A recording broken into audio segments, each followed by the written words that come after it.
Hello everyone, welcome to Telugu stock market channel. నా పేరు మహేశ్వరి. ఈరోజు మనం స్టాక్ మార్కెట్లో ఇన్వెస్టర్స్ చేసే మేజర్ మిస్టేక్స్ ఏంటియో తెలుసుకుందాం.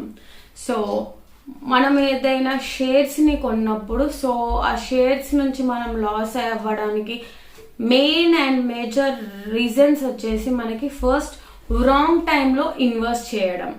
అంటే ఒక స్టాక్ హైలో ఉన్నప్పుడు లేదా ఒక కంపెనీ యొక్క షేర్ అనేది ఎప్పుడు మనకి హైలో ఉన్నప్పుడు దాన్ని బై చేయకూడదు.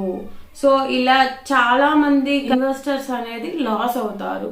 సో ఎంత మంచి కంపెనీ అయినా సరే రాంగ్ టైంలో షేర్స్ని బై చేయకూడదు. సెకండ్ వచ్చేసి షేర్ ప్రైస్ని చూసి బై చేయడం.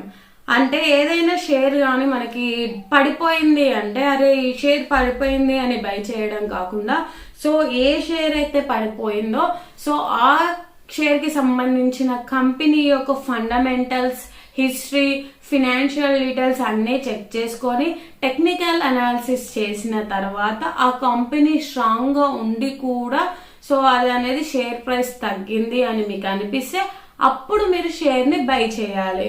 ఎందుకంటే అలా చాలా కంపెనీస్ అనేవి షేర్ ప్రైస్ అనేది తగ్గిపోతుంది, కానీ ఆ కంపెనీ ఫండమెంటల్ గా స్ట్రాంగ్ ఉన్నప్పుడే ఆ కంపెనీ యొక్క షేర్ ప్రైస్ అనేది మళ్ళీ హైకి వస్తుంది. సో అలా ఫండమెంటల్స్ లేని కంపెనీ మీరు చూస్ చేసుకుంటే సో మీరు ఎప్పుడు లాస్ లోనే ఉంటారు. అండ్ థర్డ్ మిస్టేక్ వచ్చేసి మనం ఎగ్జిట్ పాయింట్ తెలియకపోవడం. ఓకే, సో మీరు ఇప్పుడు మనకి స్టాక్ హైలో కాకుండా లోలో ఉన్నప్పుడు అంటే ఆ షేర్ ప్రైస్ తక్కువలో ఉన్నప్పుడు ఒక మంచి కంపెనీ చూసే మీరు షేర్ ని బై చేశారు అనుకోండి. సో ఆ షేర్ బై చేసిన తర్వాత సో ఆ షేర్ అనేది పీక్స్ కి వెళ్ళింది. పీక్స్ వెళ్ళిన తర్వాత కూడా మీరు ఆ షేర్ ని హోల్డ్ చేస్తూ ఉంటారు. అండ్ ఆ పీక్స్ కి వెళ్ళిన షేర్ ప్రైస్ అనేది మళ్ళీ తగ్గుతూ ఉంటుంది, అయినా కూడా మీరు ఆ షేర్ ని హోల్డ్ చేస్తూ ఉంటారు. సో ఏ షేర్ అయినా సరే ఒకసారి పీక్స్ కి వెళ్ళిన తర్వాత మళ్ళీ అంత ఈజీగా మనకి హై అవ్వదు. సో ఎప్పుడైతే అది పీక్స్ లో ఉంటుందో అప్పుడే మనం ఎగ్జిట్ అవ్వాలి. సో ఇలా ఎగ్జిట్ పాయింట్ తెలియకుండా షేర్స్ ని ఎక్కువగా హోల్డ్ చేయడం వల్ల కూడా చాలా మంది ఇన్వెస్టర్స్ అనేది లాస్ అవుతారు. సో మెయిన్ గా ఈ 3 మేజర్ పాయింట్స్: రాంగ్ టైంలో ఇన్వెస్ట్మెంట్ చేయడం, అండ్ కంపెనీ కాకుండా షేర్ ప్రైస్ ని చూసి బై చేయకూడదు, అండ్ థర్డ్ వచ్చేసి ఎగ్జిట్ పాయింట్ తెలుసుకోవాలి.